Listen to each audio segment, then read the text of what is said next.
Hello, welcome to another episode of Funjelah. We are back with Tony Baker on this episode. Hilarious comedian. You can catch him on tour right now. The Bald Brothers Tour. He's on tour with Kev on Stage. They are both hilarious. You may recognize Tony's voice from the viral animal voiceover videos. He does these hilarious videos. Look him up. They're so good. And he's a hilarious comedian. We get into his gratitudes, his Matitude. He even talks about having gratitude in the midst of tragedy. And we get into it. So you're going to like this episode. Also, I'm on tour as well. Go to my website, Anjelah.com. See when the family reunion tour is coming to a city near you. Get your tickets. You can also be a part of the Funjelah podcast by calling and telling us what you're grateful for, what you're mad about, or if you have a question that you want to ask us. You need some advice? Send it in. You can call or leave an email or go to my website. Danielle will give you that information. Yeah, give us a call at 747-300-5380 or go to Anjelah.com and there's a form there. Or funjelahpodcast@gmail.com works just as well. You have so many ways to reach out to us, you guys. You can also go to Instagram, Twitter, leave us a message, leave us a comment, leave us a DM, follow us, do all the things. Leave us a review on Apple Podcasts. Tell everybody why you love the Funjelah podcast and spread the word. Tell everyone you know. And for now, enjoy this episode with the hilarious Tony Baker. How long have you guys been doing your Bald Brothers? So we started Bald Brothers last year. I want to say it's not even a year old, but it could be. Your show that you guys do together when you're both on stage, and sometimes you post clips of you and Kevin both, and then there's an audience member on stage with you. Yes. Is that a tour that coincides with that podcast, or what is that? Yeah, so this would be the first time. We did the Bald Brothers tour in 2023, but that was just us doing individual sets, you know, one after another. Sure. So then we started doing the Bald Brothers show to accompany like the podcast. Okay. So we was doing that at Flappers, like locally. Then we went to Nate Jackson's club in Tacoma and did it there. So now this tour would be the first time that we're doing the on stage together simultaneously, where we bring the audience in, and you know. How's it been going? I mean, it looks hilarious. Every clip It's a you good guys time. post. It's a good time How because do we you never pick? know what's How do you gonna pick happen. who's coming on stage? So what we do is we have the questions already set, and people can send in their answers and let us know if they're comfortable coming up in advance. So we know in advance. So we'll be like, you know, whatever the topic is, and then we'll bring up Ryan, you know, and Ryan will come up and he'll be like, so you never did this, and then we go from there. How many people you bring up? So we do like, I feel like we do maybe about 5 people a show. Cool. Maybe That's 5. fun. It depends. It also depends on if they give us a lot of real estate to You're work like, with. thank you so much for playing. Bye. Yeah. Next. Some people give us Moving nothing. on. Yeah. So we just play it by ear and be like, that makes sense. They gave us nothing. That makes sense. Yeah. So it's like, but then we get the bombshell where it's like, The girl who went to prison. I was in prison for 13 years, and we're like, whoa. Yeah. Yeah. So it's That it's was a fun. wild clip. Yeah. Even allegedly. Allegedly. Yes. Why were you in prison? Allegedly, you know, we don't want to assume. But so yeah, so it's so that way you're guaranteed a fresh show every night, and we just up there freestyling. And you guys are And then both we do so act great at outs. We do So the good. improvs, whatever. We just take it there. that. Love it. So what happens when you got the mask on? Well, I'm coming in like this, and then you know, so it's fun though. It So looks fun. We start that tour September 27th. We start in St. Louis, and then we'll end in LA in like November. Oh, fun. Yeah. How long have you been doing stand-up? I've been doing stand-up 18 years. Over 18 years now, yeah. Where'd you start? At the Ha Ha in North Hollywood. So you're from LA? No. I'm from Chicago originally, but I started comedy here in LA, yeah. So, yeah, because it was like, I came out here for acting, as usual. Right. So did I. The dream. You know, when you get off the Greyhound And then bus. we still they're gonna waiting be like, for it. Oh, yeah, perfect.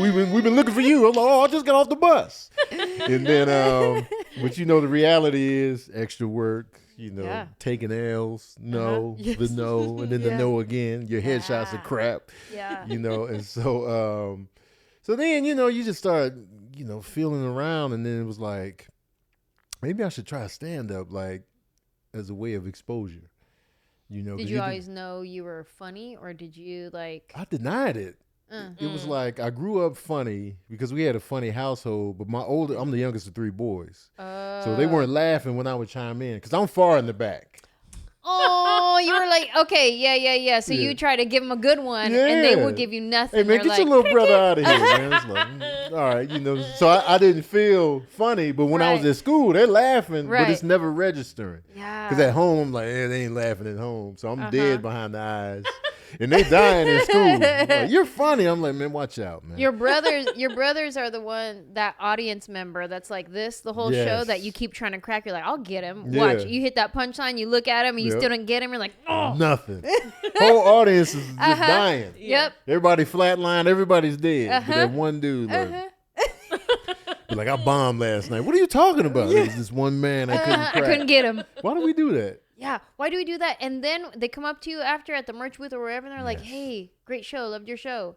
No, you Could you didn't. tell your face? That happened to me. Your face said other things. Oh my God. That happened to me in Vegas one time. I did a show. I looked at him. I looked down at him the whole set. Gave me nothing after the show. Man, you were funny, man. I was like, man, I watched you. You didn't laugh at nothing. He's like, I'm sorry, man. I had a 16-hour bus ride. You know what I'm saying? This, that, and the third. And I was like, oh, all right. You know. So. And there's another lesson in that too, that we never know what somebody else is going through. Yes. Or even just like what, like I got RBF. Like I look a type of way. People sometimes leave me comments. Oh, I saw her at Target. She looked mean. And I'm like, no, it's just my face. Like, it's, you know what I mean? Like it's just, and I noticed. It's just my face.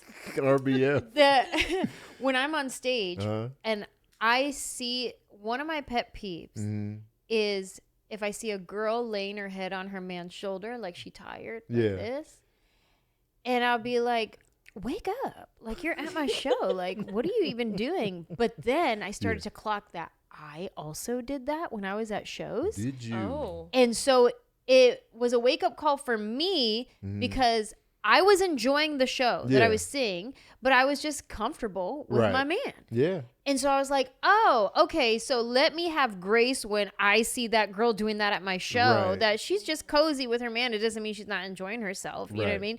But I also fixed it now to where when I'm in the audience, I don't do that anymore because I don't want to put this artist or this comedian in their head looking out at me because I'm a fellow artist. So I'd be like, you know what? Let me just sit up. Let me not be cozy so you know that I'm here with you. Yeah, because we don't know. We see that and be like, oh, man, she's not feeling this.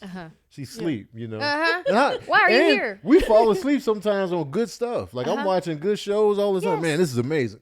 That's I right. fall asleep all the time. And I was like, man, what did I miss? I fell asleep at the movies yesterday. I made it all the way to the end, or highest to lowest. I was enjoying the whole movie, and then I was like, came back. I was like, oh crap! I missed something. But it was good though. Manny does the same thing. My husband goes to the movie to take a nap sometimes. Really? He just like he's tired. He's like he didn't get a good night's sleep or whatever. He'd be like, I'm gonna go catch a 1:30 just to take a nap. Like he'll pick a movie that he's not that into because we have the membership, you know, where you can you pay whatever a month. Yeah, the and monthly then joint. You just go every single day for the rest of your life. Yeah. And so Manny takes advantage of it, and he'll pick a movie that he's not that into just because he wants a good nap because he knows once the lights go down and he'll get that like cozy like chair that they're reclines. super comfortable now. Oh yeah, then Good it's AC. Oh my God, the AC is prime real estate in the summertime. So you just in there, just nestled. And I'm sure once you prop the feet up, man, come on. Done. Come on. You got to go to those movie theaters where they shaking the seats and they spitting on you, and then the mist is coming down, and dollars are, these are real stripper dollars. Yeah, you get electrocuted, like, oh my God, dead hands are on you. That's the only way to stay up. Yeah. But that's some good sleep in the movie theater, though. Yeah. Yeah, especially like if you really tap out on the movie, be like, man, forget this movie, and you commit to the sleep. Oh, it's beautiful. Commit to the sleep. I'll never forget one time I was watching this movie called Loving, and it was a good movie, but I fell asleep at the very end. They didn't even wake me. I went by myself. I go by myself to the movies a lot. So they just were cleaning up the theater, vacuuming, the lights are on, and I'm just like, Y'all just had me in here. They was just really like cleaning up, deep clean. I could have been in cardiac arrest. Yes. Nobody wanted to check on me. They're like, nah, he's good, man. Keep vacuuming. Get the popcorn. They probably vacuumed my seat. I was like, They lift your legs. yeah. They was like, all right, you know what I'm saying? Because once I'm out of here, I'm out of here. Have you ever missed a part of a movie and then stayed or gone back to like see the end of it, or you're like, I'll catch it when it streams? Usually I catch it when it streams, unless I really like loved it and be like, man, I got to go back up in there. Like it was a Marvel movie I went back to see because I had saw it, and then I was like, let me go back. Shang-Chi or whatever. Oh yeah. And then I thought I just fell asleep for a few minutes. I was like, yo, I missed all of it. I missed all of this. They were like, how long was you asleep? I don't know. Who's this character? I thought it was a quick like, I'm back. Nah, I missed a lot. My husband will do the thing where he falls asleep and he comes back. He likes to pretend like he was never asleep. Yes. He'll do the thing where he'll be like, no. And you're like, bruh, don't even. Nothing even happened to Yeah. warrant that reaction? Yeah. No, that's crazy. Like, what? Do you nudge him or do you just let him sleep? I make fun of him. So Okay. I'll pull out the phone. I'm posting him on Instagram. I'm like, here he goes again. And so my husband, he likes to do the thing where we pick a show to watch together. Okay. And so if I watch it without him, he's upset, or Yes. vice versa, whatever. But now it's to the point he falls asleep every episode. So I'm Okay. like, why am I waiting for you to watch the show? You Yeah. fall asleep every episode. So now I watch with my brother Okay. and my husband. So it'll be my brother, me, and my husband. We're all sitting on the couch. Yeah. 10 minutes in, I'd be like, where's this guy? And he's just out. And we're not pausing. We're not like, hey, you're missing it. No, Right. Just you let catch him- up on your own time. Yeah.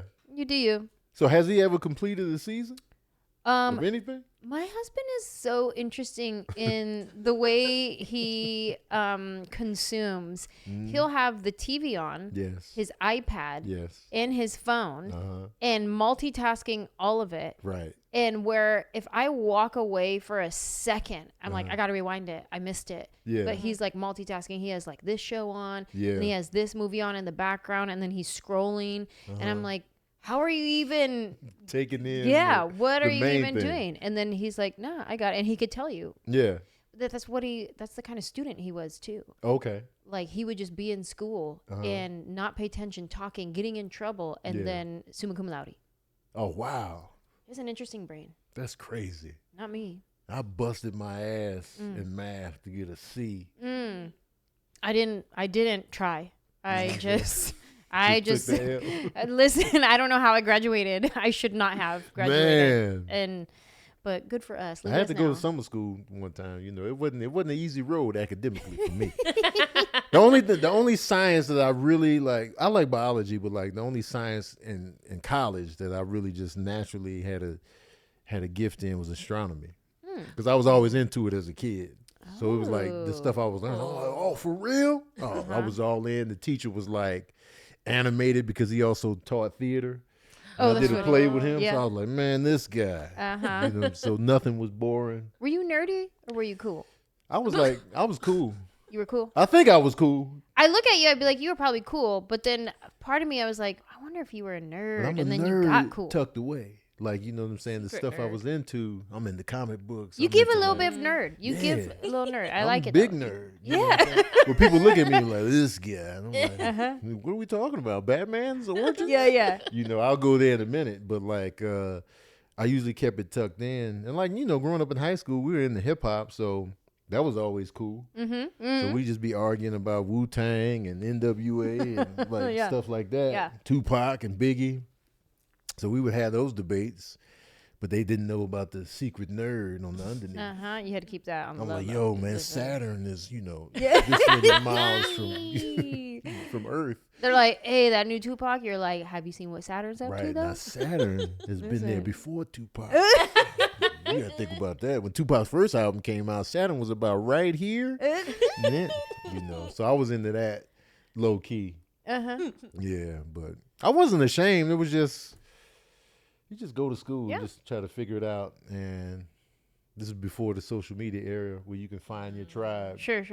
Everybody can find their tribe now. Even if it's not at school, you can get on the phone and be like, where we meeting up at? So you were into astronomy. What do you feel about astrology?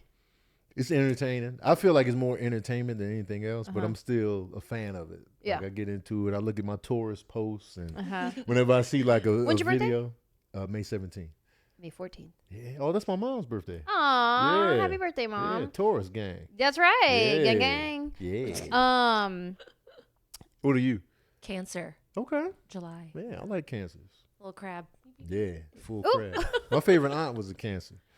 Aw. Yeah. Mhm. Yeah, we're soft on the inside, tough on the outside. Oh, yeah, crab That cracking is true. Mondays. You are crab. yeah. Yeah, cry a lot, but don't mess with me. Okay. Yeah. Is that an air sign or water? Water. That's water. Water, Okay. yeah. All right. So you guys know more about it than I do because Yeah. I got lost. I have friends that are super into it, so Yeah. I learn. From I don't know the them. rising moon or the moon rising or I the. just learned that Yeah. stuff. Yeah, that's I don't a know whole how to other do it. thing. I just learned that stuff. Like I got my whole full chart recently, and I was Oh. like, I'm a Cancer. One of the main things is Yeah. Cancer for me. Okay. I forget which one it is. So, but it was like Taurus, Cancer, Taurus, Taurus. The first Oh. four. Oh. So I'm big Taurus, You're but super. the Cancer is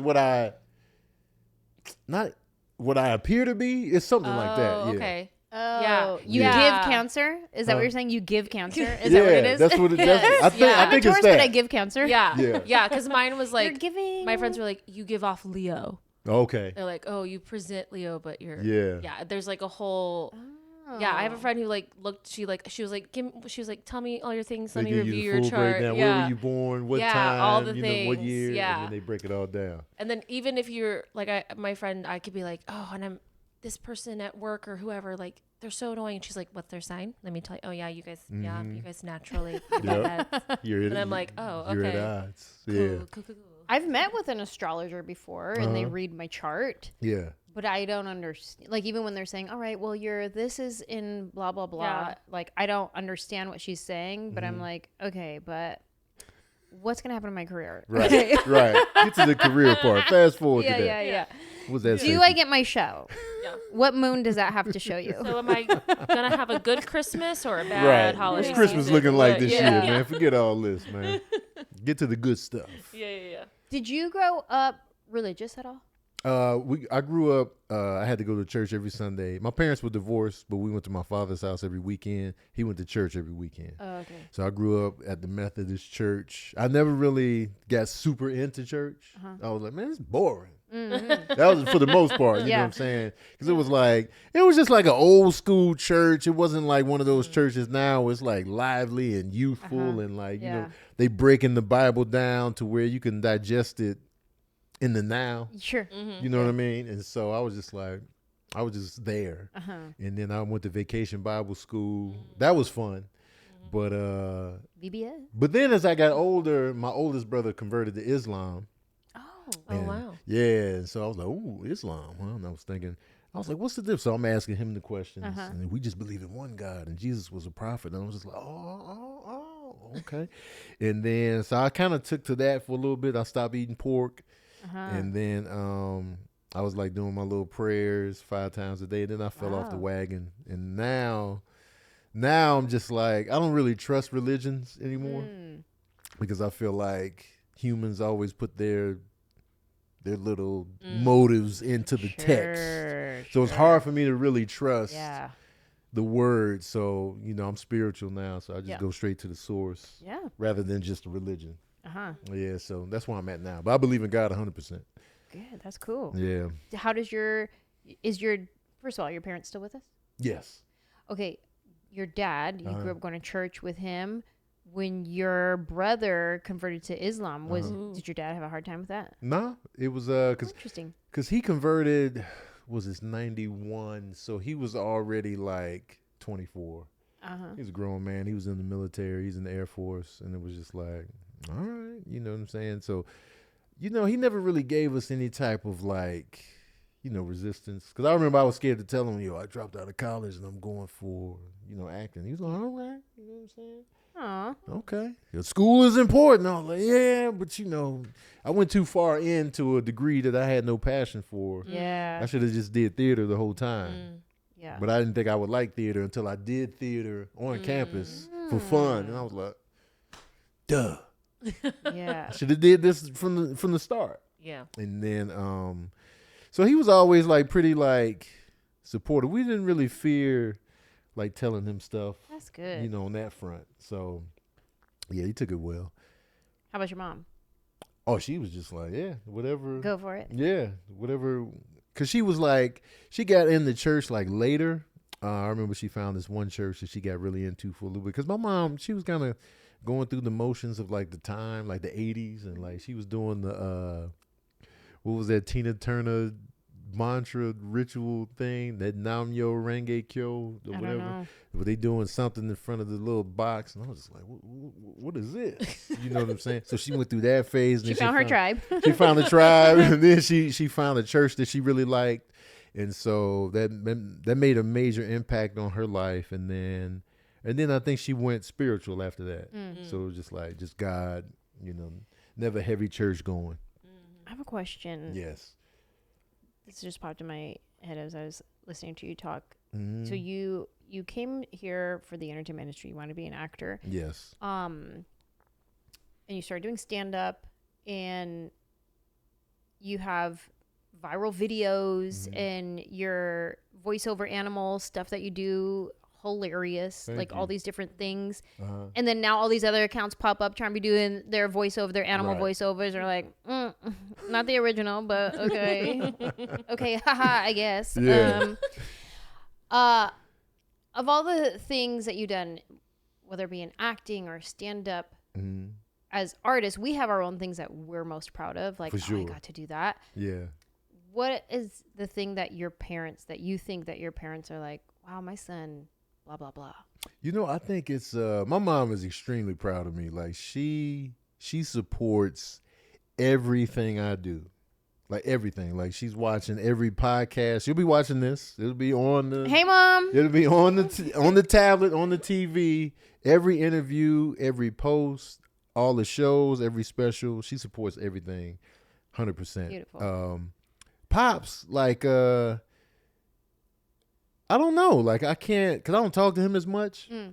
So, and I have an interesting parental dynamic that I need to share, but like so I felt like they came to see me in Chicago one time. I performed out there. This is my first time headlining in Chicago. It was at Riddles, and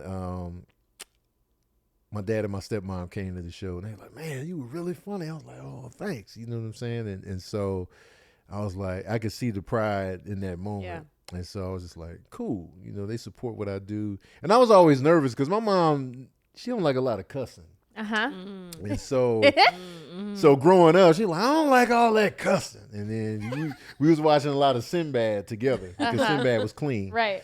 But the other stuff, the Richard Pryor and the Eddie Murphy and the BZ Damon Comic Wayans, View, yeah, she she just like, hold on. And so, so I was always nervous, like when I started stand up, I was like, I can't be too filthy because I want my mom to be able to watch me, and you know, so I kept it PG-13 for the most part. I'll be cussing, but I feel like it slips under the radar. Sure, yeah. And so I was always worried about that. But even she pushes through the cussing now. And so I'm just Look at her go. She is really supportive. She is supportive. Yeah, super supportive. and so much so that when she sees people that I work with, that I post content with, she starts to follow them and she comments on that's their cool. page. You're next. Yes, I can't wait. She gonna be in your comment section, like, can't you know what I'm saying? Because so wait. many comedians be like, man, your mom is so sweet. That's my mom to all Yeah. my friends too. And then sometimes they'll follow her back. And then I remember one time my brother was like, Mom, who's this actor that follows you? It was like, because there was a blue check mark or Yeah. something. He was like, who's this person that follows you? Like, where are they Yeah. following you? And it was one of my friends that she started commenting on. And then Yeah. they were like, oh, well, then I follow her back. And then they Yes. comment on my mom's stuff. Yep, these mothers are coming in hot, man. And you know, comedians, we need that. Yes, thank Like, you. oh, thank you. You know, I get so many compliments on her in the comment section. That's cool. Absolutely. So yeah, she's super supportive. So I never had that worry of, you know, the parental pressure of just like, you need to be doing this. Yeah. I'm like, Great. but my heart's not in it. I never had to go through that. Yeah. Thank God, you know. Yeah. So I'm grateful for that. I'm just Okay. like, always feel supported in that vein. Especially when I was in college, struggling with classes, changing my major, trying to figure it out, failing chemistry, Yeah. ecology, genetics, kicking my ass, physics. And I'm Kicking just your like, butt. Oh, I got kicked down the steps. I failed chemistry twice, doubled up on the F. And then I was like, you know what? Let me change my major again to secondary education, social studies. I can do history class. And so, but all the while I should have did theater. Should have went with your heart. I know. I didn't think I would like theater. I was like, I just want to do TV and film, man. And I was in New Mexico at the time. So I was just like, it wasn't like, at the time, it wasn't like a big hub of shooting. It became that like later on. But like at the time, it was just like, I got to get a degree in something solid. Real. I got to do something real. Yeah, something real. So it was psychology at first. And then that was boring. And then I switched it to secondary education science. And then those classes tore my booty hole open. And then I changed it to social studies, secondary education, because I was going to be a high school teacher, high school, middle school. That was and all of it was for nothing. It was all for nothing. I dropped out of college two full semesters shy of a degree. Oh no! Yeah, I had to go for it because if I would have got the degree, I would have came out to Cali with a job teaching, and then I wouldn't have went as hard. I would have just been like, man, I got to grade these papers. Then I'm coaching, and then you know, I probably never would have tried stand up.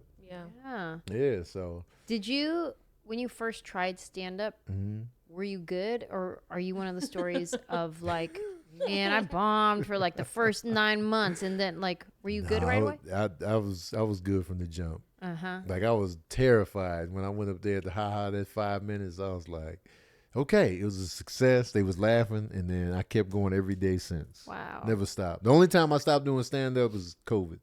Yeah. And even then, it was like once we got a little foot in the crack of the door, we was back at it. Yeah. Wait, we're doing movie theater shows. We're doing back of the pickup truck shows. Yeah, Let's do it. We doing whatever we can get our hands on. Parking lots. Yeah. So I never took a break. It was like I finally found something that I have control over for the most part. You know, more so than acting. Yeah. And I was just like this. Because I'm getting that feeling of how I felt when I did theater, mixed with being creative with my own material, and then connecting with that audience front and center. I was just like, damn it, what took me so long? Yeah, because I was like, you know, at that time, 31, I think. And so it was just like, it happened when it was meant to happen. Yeah, good for you. So fell in love with it. And still, the love of my career life is stand up. Everything else, you know, acting is cool, but that stand up, man, gets the juices going. It's provocative. It's provocative, man. Gets the people going, man. Because like, you know, with acting, there's so many other factors involved. Like, you know what I'm saying? It's you, it's the writer, it's the producer, it's the movie studio, how they edit your whole shit, and like, you know what I'm saying? And so even though it's dope, you still don't have that much control unless you're the full writer, director, and everything. Like, but I'm not doing all that. And so, but stand up is just like, this is my baby that I created, that I crafted, that I can give to people directly, and then on to the next. Yeah. And the money's good. Okay. The money's good. Like, you know what I'm saying? Like, a lot of the acting gigs, unless you're a top tier actor. Sure. You know, a lot of the acting gigs, you're making day less. Rate. Yeah, you're making less than I would make in a weekend in the city. Yeah. So now it's like, okay, does this opportunity Yes. outweigh the day rate that I'm going to get? Because I Yeah. could get more if I just go to a weekend at this comedy club. But what is this project going to do? What is it going to do for, is it going to move the needle for me? Right. Then you have to start looking at like so that. It's nice too, and I'm grateful for this, that I can just do projects that I want to do if they have a place for me. Sure. Like the movie One of Them Days with Kiki and SZA. I was like, yo, I want to be in this. And so I reached out to a friend of mine, Robin Thede, and I was like, yo, man, you know the people connected to this. So I was just threw it out there. Like, I would love to be in this. And I know Kiki and SZA too, but I didn't want to bother them. Right. And so they just found a part for me and threw me in. And so even though you know, the pay was solid, but it was like I would have made more doing stand-up, Yeah. but it was like, yo, I really want to be in this movie. So it's like, Good for you. now it's like, you know, I want to be on Abbott Elementary or just to be on shows and movies that I want to be a part of. Yeah. Is a great feeling if I can get in there. Yeah, I've been saying since 2003 that I want to be on Law and Order SVU, and I'm still Really? waiting. I'm still waiting for my Law and Order SVU debut. Have you auditioned for them before? I've never auditioned. I've met with casting multiple times. Really? Yes, I've met with people multiple times, and it just has not happened. Yeah. And then what happens is, like, I'll get on a general meeting with someone from the show, and you know how general meetings go. Yeah. It's like tell me, where are you from? Tell me Yeah. a little bit about yourself. What do you want to do? Right. Blah, blah, blah, blah, blah. It's that whole thing. Uh-huh. And by the end of whatever conversation, I don't know if it's because I'm like naturally funny. Yeah. It always goes to, have you thought about this show? And they go to comedy. And it's like, you can only like see me as comedy Yeah. and comedian. And I'm like, yeah, but no. Like, give me a gun. Yeah. I can shoot somebody. Right. Like, Give me a weapon. Yeah, give me Yeah. a weapon. Let's fight. Right. Trust me, I could do it. Give me something to hide. I can Right. hide Yeah. that I murdered somebody, and I could just Yeah. Done. try to Watch. throw the cops off. Watch. Look, it's here. It's coming. Right. You see it? You see it right here. But You there's got me like, dead to rights. I gave you the dead to rights eyes. Yeah. And so many comedians do so well in drama. Yes. Yes. It's like, what are we doing? Yeah. I feel like comedians can always be dramatic, but dramatic actors cannot be funny. That. All the time. It's like, oh, they're not funny, man. They're forcing it. You know what Yeah. I mean? But we have transitioned into drama successfully so many times. It's like, you still just trying to throw us in the comedy bin? Yeah. Yeah. Yeah. One day. I know, right? It's still on. Hey. It's still going. We still got another season. Yeah. You never know. Yeah. That show has been on forever. Yeah. What season is it right now? 26, I think. That's crazy. That's insane. Yeah, I think it's season 26. That's crazy. For a scripted show, that's wild. insane. Live action. Yeah. Yeah. And they reuse a lot of their actors. Yes. Stop Yeah. reusing. They Someone will wait, show up. me. Someone will show up and you go, wait a minute. They were sent to jail. Yeah. For crime, and now they're the lawyer. Wait, they reuse them like that? Yes. That's crazy. Okay, so Yeah. And you're like, hello, I'm a new face. Let me in. yeah. That's wild. The okay, now I'm forgetting everybody's name, but who's the DA right now? He used to be detective. Rollins' husband. Oh, I don't know. His name's skipping my mind. Anyway, he was on the show as like an abusive husband or something, and then he comes back as a detective like a season later. Rollins was on the show before. A lot of actors, and even like some Broadway actors that I've seen are on the show, obviously because it's New York, you know. Right, so right, I've right. seen like some Broadway actors that I know of Yeah. on the show multiple times in different roles, and That's I'm like, crazy. They still don't want to get a new face in there. hello, Like, I've I'm never right been on it. here. Like, nah, man, we gonna recycle. Yeah, Thank you for coming. We got a comedy for you. Yeah. Like, come on, man. I did not know they recycled like that. Oh yeah. I'm sure there's like a Reddit article or something of like, That's like tracking all of it. Every- exactly everybody somebody's did. tracked Yeah. because That's there's a lot. crazy. There's a lot. Because I'm sure it's not the only show. I'm sure some of the other Long crime running. the long running crime shows. 'Cause I feel like you Yeah. got to be long running to just be like, you know what? Just come on back. Yeah. Yep. Come on back. We'll repurpose you. They just have like a pool. Someone just like reaches their hand in. Yeah. And they're like, all right, call Steve again. Yeah. You know? Because, you know, there's so many episodes the audience forgot, or you just coming in on season 18. You didn't Yeah. see them in season 11.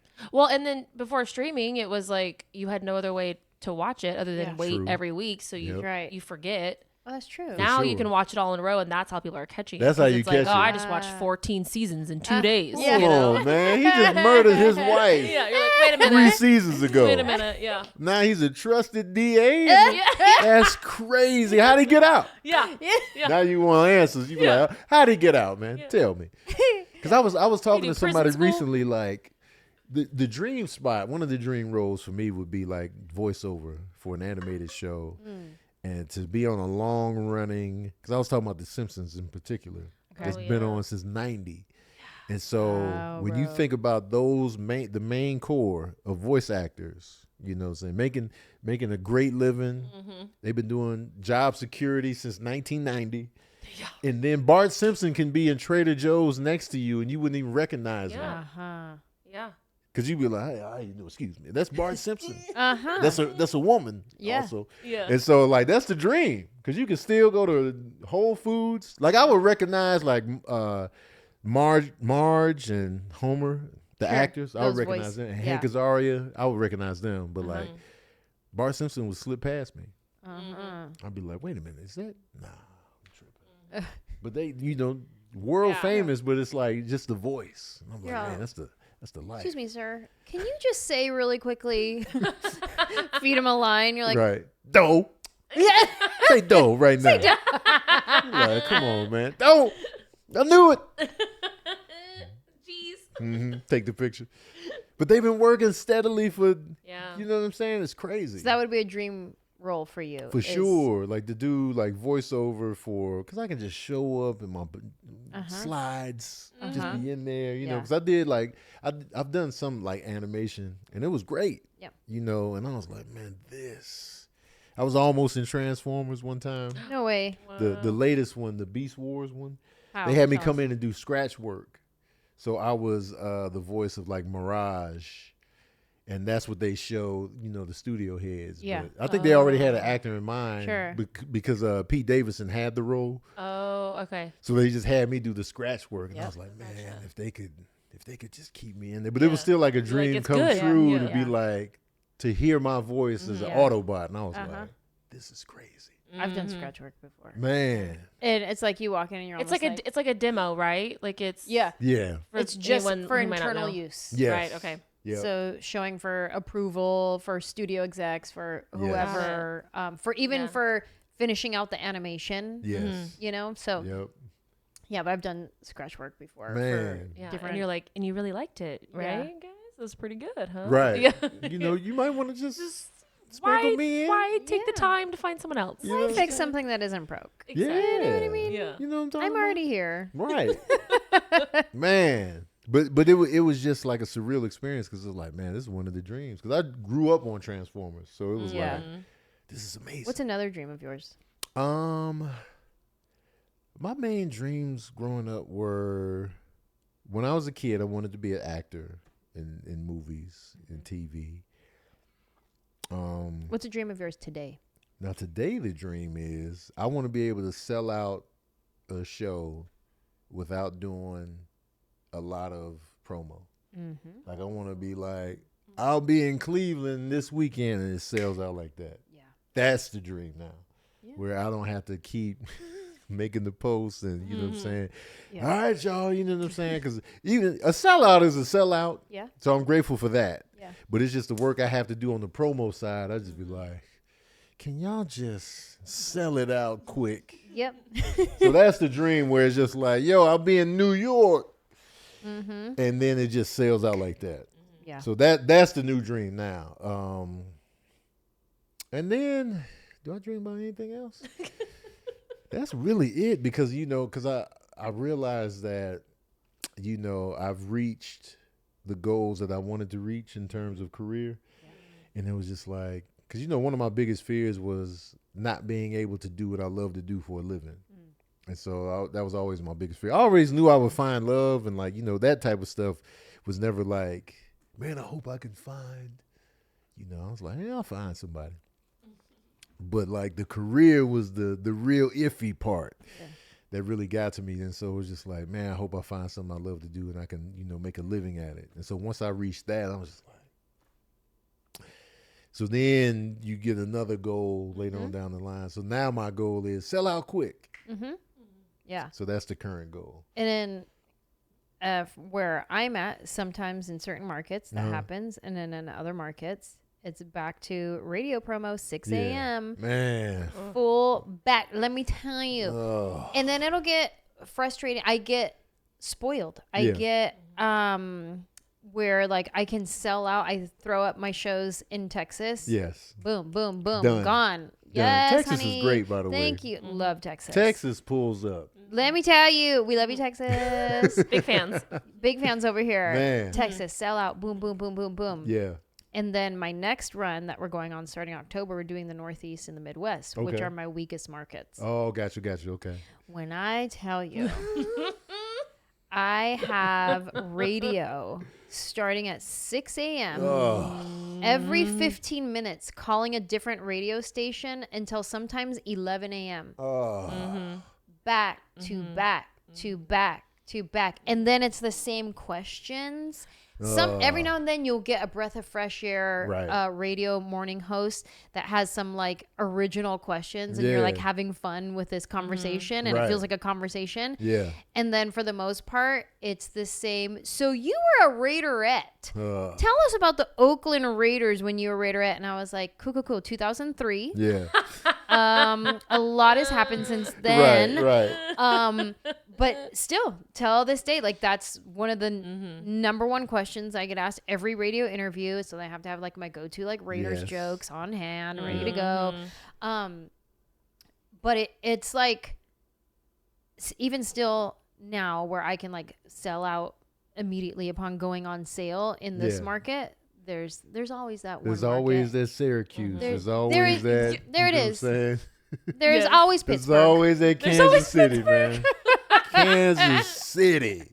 You know, What are y'all it's doing? like, and then you get on those radio shows where they have no clue what you do. So what do you talk about on stage? Oh, Oh God, man, I just talk about Uh-huh. life, and you know, what I'm saying? I just hate those questions. I'm just like, oh man, I try to avoid press as much as possible, but then sometimes you got to do it, man. You have to. Yeah, so it's just like, oh God.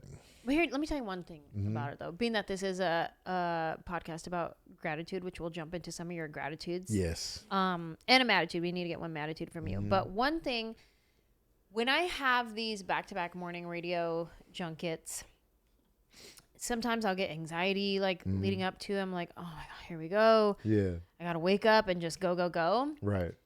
There's something about when I'm on hold and they're finishing whatever they were just talking about before coming to me on the line, it's this nostalgia Okay. that I hear when I'm listening to a radio voice. I don't even know this particular person because he's over there in Des Moines, Right. but it's a radio voice. You know what I mean? Yep. Like, I know so that you voice. know it. You grew up with a radio voice, and you Right. grew up with them saying we're gonna be at highs of 70s today and the lows of 62. Blah blah blah blah. Yep. There's something that's like nostalgic that makes me feel like warm Yeah. and grateful inside that I get to be part of this moment. Yeah. And then I get really present in the moment, and I'm like, I'm grateful. And so as soon as they go to on the line, we have comedian, blah blah blah blah blah. All of a sudden, it's like a little breath of fresh air, Right. and it's like a different version of me when Right. he's asking me the same robotic questions. Yes. And then sometimes it's just like, here we go again. This is number 7 of today. And it's Raiderette. like, yeah, exactly. Tell us about that one. Yeah. And I get it because it's like, we grew up listening to the radio and there's somebody listening to that same program with you. Yeah. And it's just like, and then in the future, they'll be like, I can't believe I'm here now on the other side. So I get that for Somebody sure. driving in traffic, listening to my voice Yes. right now, a part of their morning commute. Yes. Like, I don't know, there's something special about it. Something Yeah, cool about that it. is special. I want to get into your gratitudes, a couple of gratitudes that you have in your, which you already mentioned throughout this conversation, being grateful that your parents didn't pressure you and things like that. But before we do, let's get into a Matitude. Tell me something that annoys you, that gets on your nerves, that makes you mad. What's that thing that you could be like, ugh? Oh, God. There's so many things that annoy me because you know what I'm saying. I feel like Earth signs. We're pretty like, I'm not feeling this. You know what I'm saying? Like, because your birthday is the same day as my mom's, and my mom is just like, I'm not feeling this. So she be having her little thing. I don't like all the cussing and like she has her. For me, like, so it's so many things that annoy me, but like here recently, I don't like passive aggressive texts. Because if you give me the passive aggressive energy, I'm going to take the fake niceness that you just gave me and respond to that with the niceness. like somebody told me like good luck, and I was like thanks, and then just left it at that. Thank you. Like, Thank you so much. you got a lot of nerves just saying thank you. You know what I'm saying? So I'm not a fan of just like the passive aggressive. Enjoy your night. Be blessed. Have a nice day. When you know they're pissed and you know they don't mean it, Yeah. I'm just like, don't give me that. Yeah. You know, if you're mad at me in the Tell moment, me you're mad. Tell me to piss off. Uh-huh. You know what I'm saying? Kiss my ass, Tony Baker. And I'm like, oh, tell me how you really feel. So I'm not a fan of that passive, because like if I'm mad at somebody, I'm not gonna give you the fake. You know what I'm saying? Enjoy your night. You'll know. I'm just like, I'm sick of you right now. Man. You know what I'm saying? I've never felt you. I've never felt your whole face. You know what I'm saying? And so that's pretty much the fresh Matitude. It's stuff like that. Like, you know, say what you mean. Yeah. Don't give me the. They're like beating around the bush, Yeah. kind of skirting. I know like, you're mad. You just cussed me out for a paragraph, and now you like enjoy your night. Come on. Really? Yeah. I'm not enjoying my night now. My stomach hurts. Oh. My stomach hurts from what you just said. So it's like, so it's like that. So it's just like, nah, just say what you mean. If you're pissed off, sit in the piss off. Once I see the fake, be blessed. You don't mean that. You didn't pray for me. You didn't pray for me. You don't want me to be blessed right now. That wasn't from the Holy Spirit. Right. Where's Jesus at? So here. yeah. So it's like, so that's probably like a Matitude right now. Yeah. That I can think of. Can you read us the text? I'm just kidding. Pull it right up. And then change the voice. That's a good one. Yeah. Yeah. I'm learning now that certain things come off to Gen Z as passive aggressive in text that are not. Like for millennials, I guess one is using punctuation. I guess is rude. What? Is it? Like What do you mean? using a period at the like- end of your sentence. now like, it's aggressive. Oh, she's mad at me. Yeah. And I'm you're like, no, I'm just really good at grammar. Yeah, no, I'm educated. What? A period is really? Yes, like using grammar, Mean. That's crazy. using So you just gonna punctuation. comma me out here? Uh, The commas? That's what we doing? yeah. Wow. The semicolon? Oh. Wow. Now you're fighting. That's Now how you're you fighting. really feel. You know what? Yeah. Be blessed. Be blessed. Enjoy your night. Like, come on, man. A question mark with the exclamation on the back end? Oh. That's crazy. I'm out. We're breaking A up. period? I always get confused on the generation. So the millennials were born in 2000?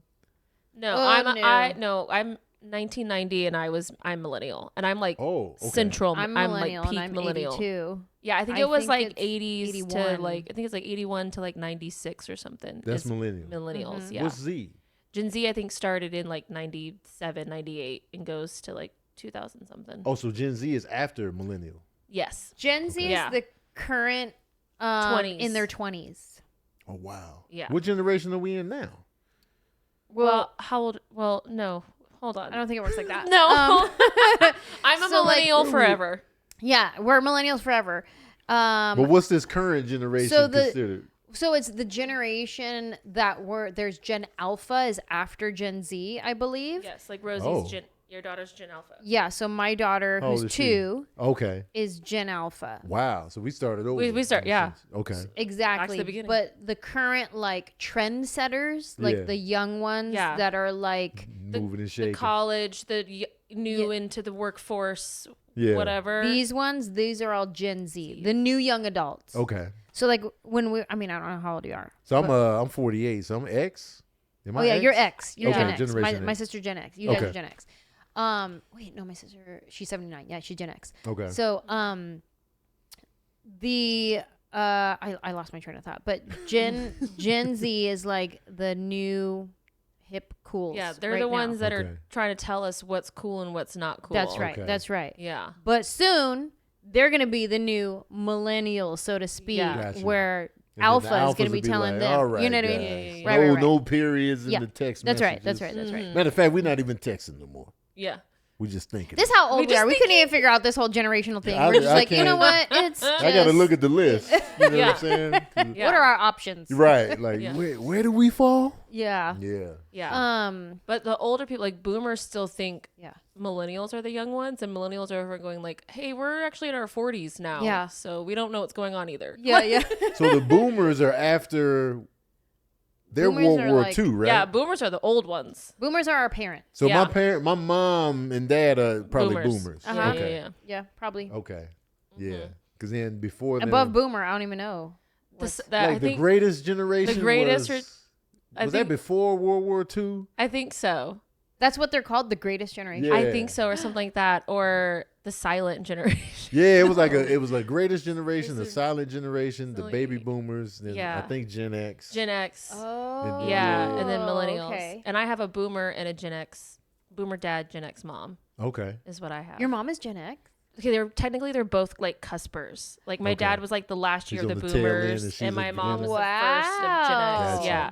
He was robbing the cradle. Yeah. Yeah, your mom's so young. He was robbing the generational cradle over here. Okay, Yeah. Coach. I sometimes think he's Gen X, but then he'll say things, and I'm like, it's very boomer of you. Interesting. That's That leans crazy. boomer. Yeah. Boomers.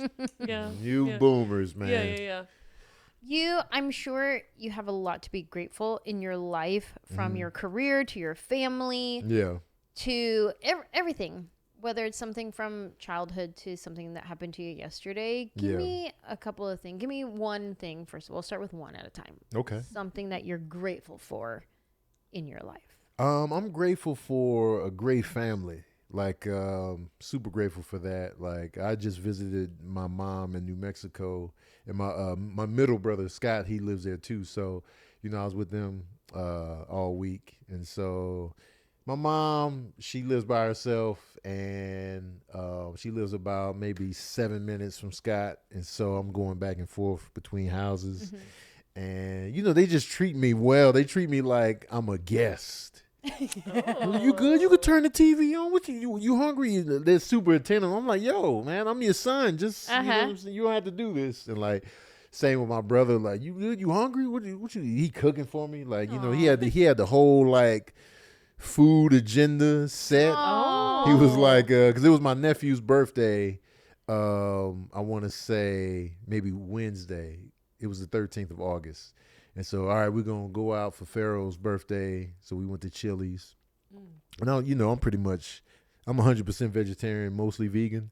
And so my options were slim. Yeah. With Chili's in Clovis, New Mexico. So I was just like, real slim over there. yeah, big slim. So I just got mashed potatoes and broccoli. But but it was like, so after that night, and he was just like, all right, so I got it mapped out. So I'm gonna make you that tofu bowl that you say you eat. And so he was asking me what you put in it, because normally I get like the kale, the sweet potatoes, the roasted tofu. So he tried to recapture that. That's very special. Then he was like, all right, then the next day we're gonna do breakfast for dinner. And so we're a big breakfast for dinner family. Like, that's exciting. And so, breakfast for dinner. So he made waffles. He was asking, what y'all want, pancakes or waffles? We was like, waffles. So we had waffles, and he made me a just egg. That's like the vegan egg joint. Tore that up. And then he was like, and then Saturday we doing the Filipino type, some pancit, some egg rolls. Pancit. Oh, Pancit my bihon is my God. favorite. Oh my God. I love Filipino food. And so he was just that, that type of stuff right So there. It's just thoughtful. like, man, this is really dope. And like, I always feel good when I go home to family, because I feel like I can take my foot off the gas. Yeah. It's in a small town in New Mexico, so there's not a lot to do, so I can just relax my brain and just, I feel like the little brother again. I feel like the youngest, and so I can just coast for that week. Yeah. And How often do you get to go home and be with him? So, this was my first time. Last time I went out there was last May in 2024. Ooh, 2020. Yep. Yeah. So I went out there for my birthday, Mother's Day type of, week. We just celebrated it all. And then Scott's birthday is May 22nd. So I was just out there for them. And I went out there I was able to give my mom a great birthday gift. It was like, I paid off her house. Wow. And so that was the best. That was like the best day ever for me. So I was grateful for that. Tell us about That's that. another grateful. Tell us about So that. I was so I went out there and I was like, yo, how much you got left on the house? And she was like, I don't know. So she dug up the mail from the bank. Wow. I was like, you know what I'm saying? And I didn't think she was gonna accept. Because my mom would be like, no, don't worry about me. So I was like, And at this time I haven't, I've never bought a house, I've never done anything like that. So it was just like, I was like, you know what I'm saying? I wanna pay your house. So you ain't got to do all that. And then she was like, all right, thank you. Oh Lord, my heart's beating fast. And I was just like, and so and it was on my birthday that I was able to do it. And so, because I was like giving gifts to the family on my birthday, and it's like, this ain't how it works. And I was like, just let me do this. And so, so that was like the greatest feeling ever for me. And I was just like, man, this is fantastic. So that was the last time I had been out there, and then I came back out this August to just, hang with them again. So, because I've been trying to travel more, I usually just be in the house. And so, but yeah, I was super grateful to be able to do that. And, that's like the dream to be able to like, buy your mom a house or, whatever, provide for your family. Yeah, good for you. Yeah, that was wonderful. That's so beautiful. Super grateful for that. And then I bought my first house like not shortly thereafter, like September. Congrats. Yeah. So I'm grateful for that. Look at that. Bought my first house finally because I was terrified. I was like, man, buying a house seems so complicated and scary and the commitment. And so my ex-girlfriend, she was in the real estate and she was just like, yo, you really should think about getting a house and that way you can pass it down to Sincere, my son. And I was like, yeah, you're right. And then my friend Robin, who she's owned several houses and she sold them to she randomly sent me like a house in Tarzana, I think, that had a basement because she knows I'm a fan of basements. And in Cali, you're not gonna get no basement. No, we got earthquakes. Right. And so, but I'm from the Midwest, so we grew up with basements in every home.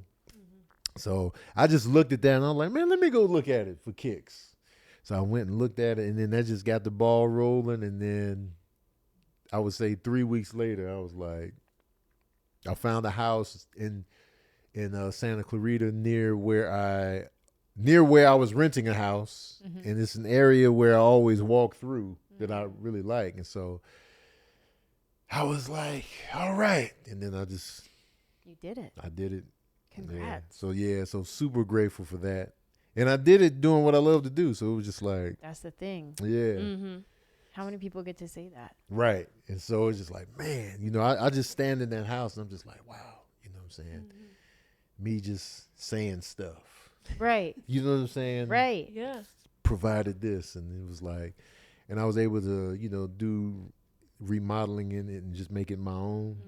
And so, yeah, so I was super grateful. That's beautiful. Yeah. Me just saying stuff. Me just saying stuff. It's Provided this. Isn't that incredible? Yeah.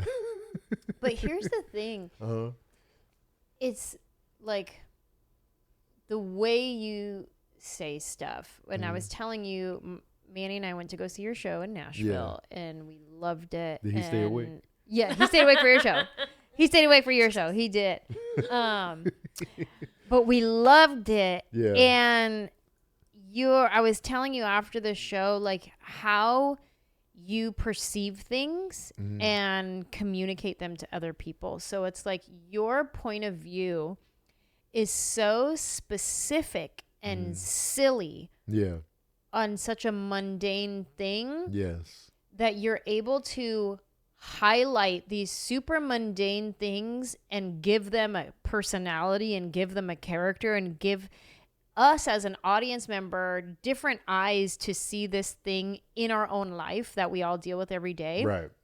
And it's a very special and unique thing that you do with your stand-up and your storytelling, and you're so good at saying things. Yeah. So I get why you're able to buy your house from saying things. Thank you.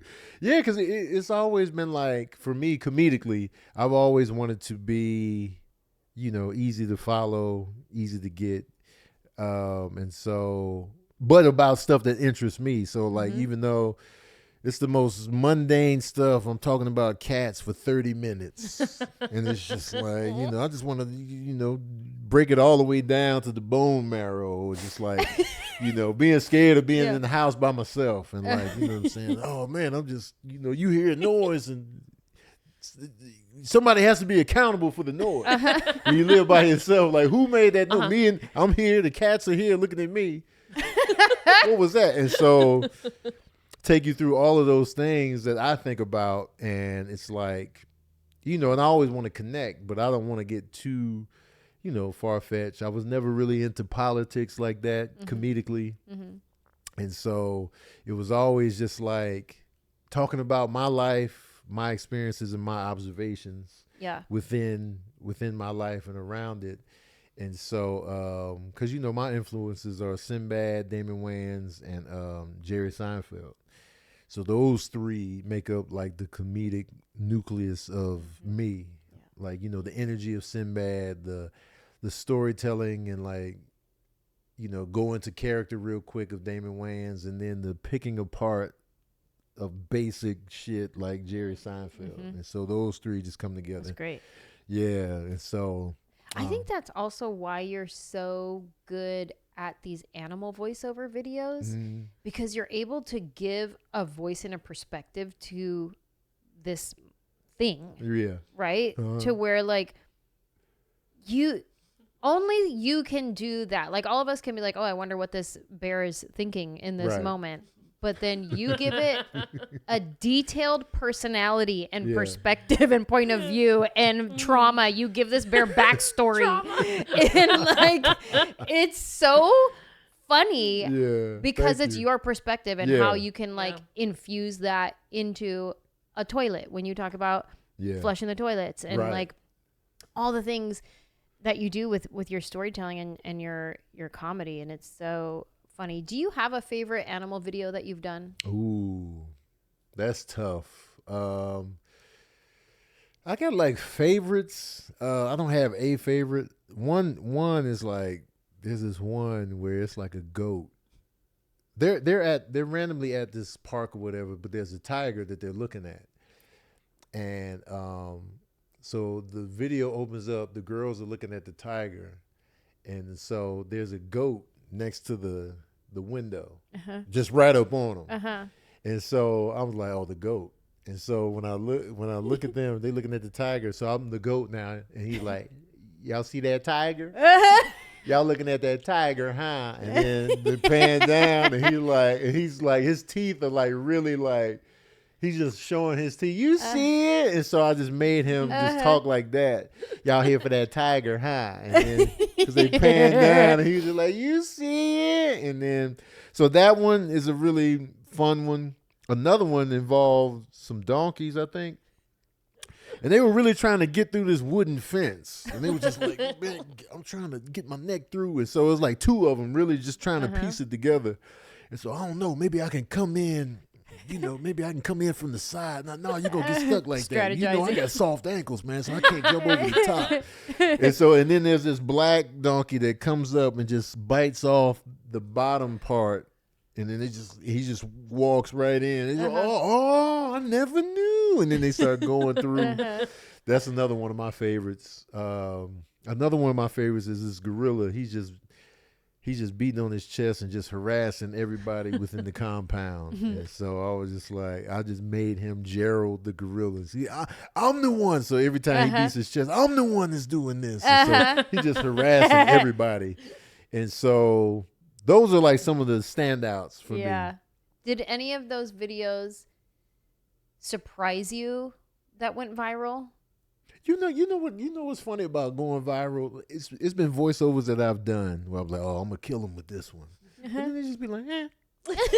And then it's like certain ones I just be like, I don't even know if I really nailed this one. And then that one goes crazy. And so it's like I can never predict what's really gonna pop. Like the first one that ever went viral, because when I started doing voiceovers, this was like 2013. Oh wow. Yeah, like my first, because it was random. It was like, because I've always there was no wave then of like voiceovers of animals back then. I'm sure somebody did it, but it wasn't like a wave. Sure.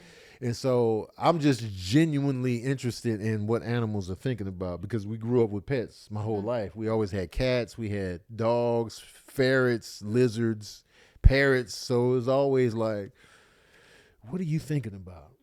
Even to this day, my cats, I'm like, what are you thinking about in this moment? And so I've always had a genuine interest in that. And so there was this goat in Brazil. This is the first voiceover I ever did. It was a YouTube video of a goat in Brazil just harassing the shit out of these people. He was just like, he was ramming his head on the motorcycle, and the people like, get out of here. And he's like, yeah, he got a bell on his neck. You get on out of here with your fancy motorcycle. And then he sees this lady with a bag of groceries. He comes over and knocks her over, and then this dude tries to save her. And he, oh, you the hero, huh? And so he chasing him around the tree. He got the bell on. So I was like, what is he saying? So that was the first one I ever did. I put it on my little YouTube page. And then I did another one shortly thereafter. It was a raccoon eating out of the cat food dish. And so it was like, there was a bunch of cats in there, and they just looking at the raccoon like, whose man's is this?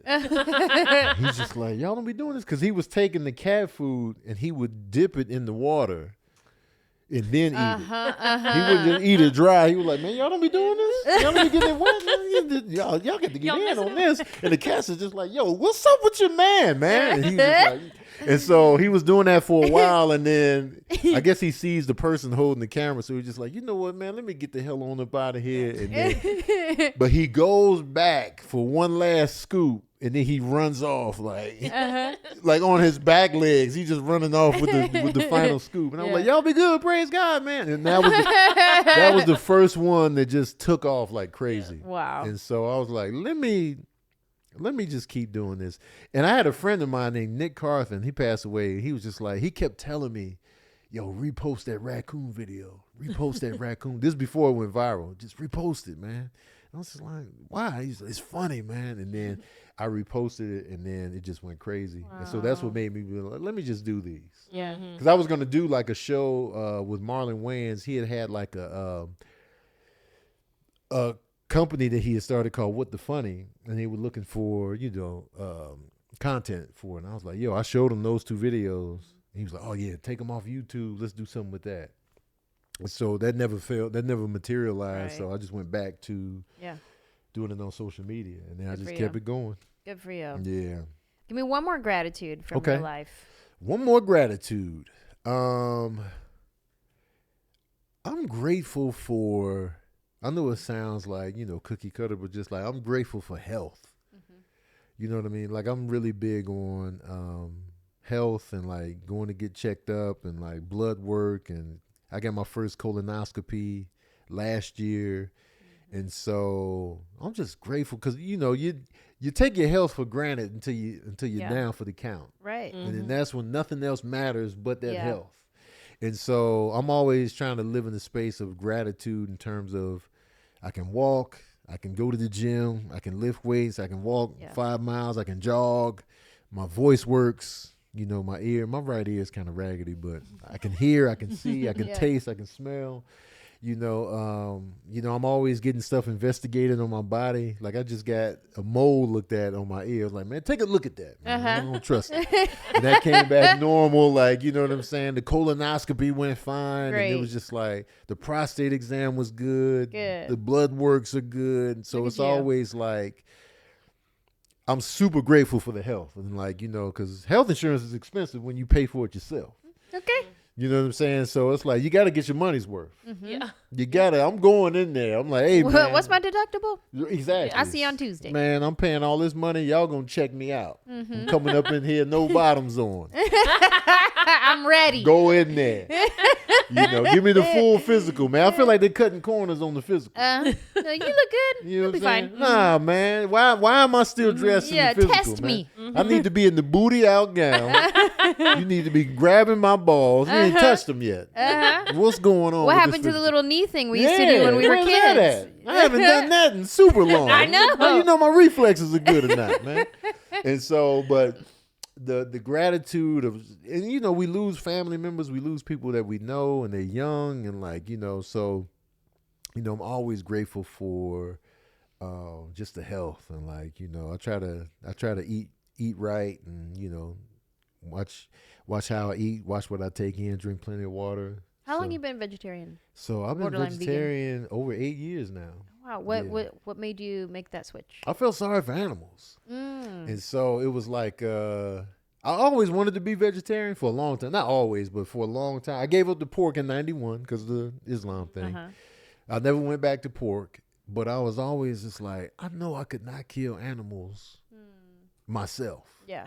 You know what I'm saying? I would look at a cow and look at those eyelashes and be like, nah, I can't do this. You know I can't eat no hamburger. Or like, you know what I'm saying? Like deer or just like rabbit. And I'm just like, how are we? And the pigs. And I couldn't do it myself. So I felt like a coward at the grocery store looking at the cold cuts and the slices. And I'm just like, you can disassociate. But then, as I got older and I'm just eating chicken off the bone and I'm just like, this was walking around, man.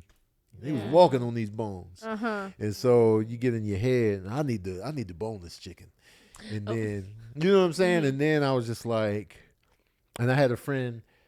I have a friend. Her name is Meg, and she was always doing something. She was always like, I'm not doing this for 3 months, or I'm not doing this for 30 days. I was like, what you doing right now? I'm not eating meat until Valentine's Day, and this was like January 2017. I was like, I'll do it with you. Never went back. You called her and be like, hey, what are we doing? What's our new? What we doing this month? And so that was the catalyst I needed to be like, all right, I'll do it with you. And never went back. Wow. Yeah, never went back. And then I slowly started going more vegan. And then I ended up in a relationship with a vegan, like late in that same year. So I was introduced to all kind of, foods and recipes and stuff like that. So I was like, all right. Because she was big vegan. She was like, she was down to the I'm not wearing nothing. Oh, wow. No leather. I don't wear leather. Clothes and stuff. Wow. Big vegan. So so I was able to experience a lot through that. And so, so now I'm primarily mostly vegan most of the time. But, I'll be having my little cookie craving. It might be some milk chocolate in there. Or, some butters. Some eggs might be in there. But as far as like eating animals, done. Wow. Yeah, I'm not going back. What's your favorite meal now? Oh, my favorite meal now. I love biscuits. I'm a biscuit head. So you make your own biscuits? I haven't made my own yet. So where do you get then vegan biscuits with no butter? So sometimes I get the butter. Oh, that's why I can't claim vegan. But if they got the vegan butter, even better. Okay. I'm a biscuit head, and like when I go to the South, like I was just in Charlotte, and they get Bojangles, and they got the biscuits at Bojangles. I love a Bojangle biscuit. Oh my God, that Bowberry biscuit was just. And I'm a fan of Cracker Barrel's pancakes and biscuits. And you're speaking her southern language. Oh right my now. God. You know what I'm saying? Biscuit me out. I was in Dallas. I went to a place that had a great biscuit. I forget the name of it, but it was just tremendous. Was it the Biscuit Bar? Yes. Ooh. I'm from Dallas. Oh, the biscuit I know the Biscuit Bar. I was like, oh my God.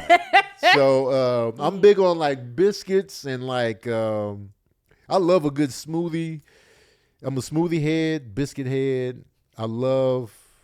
I don't eat waffles and pancakes and French toast as much as I used to, because I just try to not fully just slut myself out in that regard. But I love that stuff. Like that's the stuff that I'm just like, oh my God, I love it. Yeah, I used to love tacos back when I was still eating meat. Like we would have Taco Tuesdays and like, so I'm still a fan of that. But I don't really like to eat the Beyond Meat and the Impossible Meats. Right. So it's like the best vegan meat type thing is when it's like mushroom base and they can get it to where it's like a really like grounded. Yeah. I've had mushroom burgers like that, and like when they do the taco meat like that, it's amazing. Have you ever had the they make it like carnitas? I forget, with jackfruit carnitas. Oh yeah. Yeah. It's a good vegan place that serves like tacos and stuff is it's out here called, oh my God, why am I blanking on the name? Oh, it's in Reseda. Oh. Well, there's a vegan taco place right here down the street. What's it called? I forget the name of it, but I'll look it up and I'll tell you before we leave. Yeah. Oh, I can't believe I'm forgetting the name. But they have amazing they have, you can get the pollo, the carne asada. It's all vegan, but to get the pollo, the carne asada, the carnitas though. Mm-hmm. That one, it's got a little sweetness on it. Oh, so good. But I don't even know, what it's made from. I know. I was like, what Probably is it? jackfruit. Jackfruit is for usually sure. what- If it's ever like a shredded, Yeah, that shredded, size. pulled yeah, Yeah. that's usually jackfruit. type of vibe. That's usually the And they usually jackfruit. have that. What is it? The soy rizo. Yeah. Chorizo. I'm a fan of like tofu. I like tofu. Like extra firm tofu seasoned right. I'm all in. I mean, Oh, it's yeah. like you can make it taste however you want. Yes. Exactly. Yeah. Yeah, so I'm a fan. I made it last 2 nights. I made it at home. When I was first starting with my dental issues and I Oh. couldn't like chew down, I went and got some tofu and I was like, all right, let me just do different marinades. Let me Yeah. just, like sear it up, make it Yeah. breaded. Now I'm like trying to Yeah. do all the different things with tofu Yeah. because I couldn't chew. All right. Can you chew now? Yeah, but that's one of my Matitudes these days is I've been having some dental issues since May. Oh, wow. I had a crown put on. I didn't even need the crown. I'm convinced. He said I did. I have no way to prove it, but I have a feeling I didn't even need it. And it's just giving me problems ever Oh since. my I've been to the God. dentist probably like at this point, maybe 13, 14 times since May. It's been awful. Oh, but- that's Matitude for sure. That's my Matitude. Hey. But these are some really great gratefuls. Yeah. Thank you for I try to move in gratitude all the time. Like, Yeah. I'm very good at like taking in the moment Uh-huh. as it's happening. I'm like, Yeah. man, man, I'm having a good time. Like, I'm that guy to be like, man, this is great. Like, Yeah. I went to the Sequoia National Forest a couple weeks ago. It's about almost 3 hours up in Cali, and when you're in the forest and the trees are 2,200 years old, and you're just like, man, It's crazy. this is crazy. Yeah. This tree was around when Jesus was here. I'm looking around, Look at that. So I try to be mindful of like taking in like moments like that where it's just like, look at how far you've come. Yeah. You know what I'm saying? And so gratitude and gratefulness is really like something I always try to keep at the forefront. When you find yourself complaining and then you be like, but look at, what I'm saying? At least you were able to afford the dentist bill. Yeah. Like, oh, you're right. I think you're a excellent example of that in being able to be honest with your feelings and processing of what you're going through and still being able to find gratitude given tragedy that's happened in your life that for you've sure. been very honest and open with. Even in that, I found some gratitude within that. So for those that don't know, I lost my oldest son in 2021 in a car accident. And so me and my ex-wife, his mom, we were having a conversation like, this is deep in ground zero, where it's just fresh. And she was just like, man, I'm just grateful that, if we had to lose him, that we didn't have to pull the plug, or like if he was in the vegetative state and we Right. had to make the decision Right. on pulling the plug, or just like he didn't suffer long. It was just like, so even in that, we were just like, yeah, because I couldn't imagine being in that situation where we have to make the decision, Right. and it's just like, then to see your child suffering like that is just, we didn't have to go through that. Right. And then the other gratitude on that side of it is like, because a lot of people ask me like, how do you get through life like that? And I'm just like, because I had a great relationship with my son. That's the key point in losing somebody like that. Knowing that he left here, knowing that we loved him and he loved us, and we were on good standing. There was no resentment on anything. There was no beef. There was none of that. And so that keeps me afloat. Like, it's just like, man, we were good. Yeah. Because I can't imagine, like, when you lose somebody, because we all go through those moments of like, oh, did they know I love them? And like, you got the regret, and like, I never got a chance to say. I don't have to deal with that. Yeah. And so, our last words were, I love you too. So it was like, that right there is the main key. So I'm always grateful for that. Because Because once you lose somebody, there's no take backs, there's no negotiation, there's no refund, there's no do over. So you have to take the loss.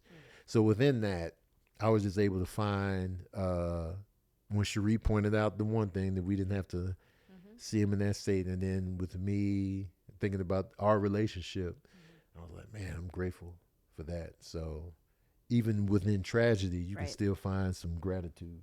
Yeah. Mm-hmm. Yeah. And if you can do it in that steepest